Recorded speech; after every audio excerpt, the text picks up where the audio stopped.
Så er vi i gang.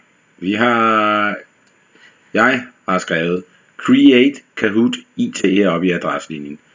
Og jeg har skrevet Create først. Så kommer jeg ind og kan skabe noget. Man gør sig selv lige til bruger og får et login. Vi vælger quiz for at komme i gang. Quiz, og den skal selvfølgelig have et navn. Den kan hedde Lottes julequiz om bogstaver. Når man har givet det navn, trykker man Go. Så er vi inde. I kan se question number 1 er klar til at blive stillet. Og question number 1 bliver: hvornår er det jul? Og hernede er der 4 muligheder for svar. Og vi giver nogle svarmuligheder, og det er den 23. eller den 24. eller 25. og 26. Man kan se, at de alle sammen er forkerte til at starte med, men den rigtige, den skal man lige fremhæve ved at klikke på den, så bliver den correct. Nu kunne vi sige, at vi var færdige, men vi vil gerne tilføje endnu et spørgsmål. Det er sådan en lille knap hernede, hvor der står Add Question.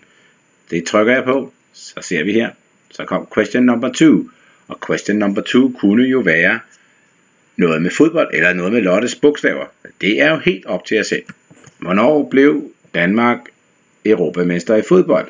Nu vil jeg vise jer en anden mulighed, man kan gøre. Man kan fjerne nogle af svarmulighederne, så nu har jeg kun 3 svarmuligheder. Jeg kan skrive før i den første, og så skriver jeg 94 i den anden, og efter. Så det er en anden type svar, man skal give her. Og vi skriver, at det rigtige svar er før. Og endnu et spørgsmål. Er der question? Så kommer jeg ud til question number 3. Og nu skal I se, hvad man kan gøre her. Man kan vælge et billede og spørge ud fra et billede. Og det billede, det kunne være for eksempel det her, jeg finder på min egen computer. Jeg har et sjovt et med en masse mennesker på til noget julefest. Og nu kommer mit spørgsmål. Spørgsmål kunne være: hvor er disse julegæster henne? De er jo enten Tikkevej, Møllervej, Gamstrandvej eller Gunald. Og de var i Gunald. Det var skægt. Vi var gå en tur uden sne. Her står korrekt. Nu har jeg lavet 3 spørgsmål. Jeg skal lave 5 eller 10, når jeg skal møde op anden juledag. Men nu trykker jeg stop. Save and continue.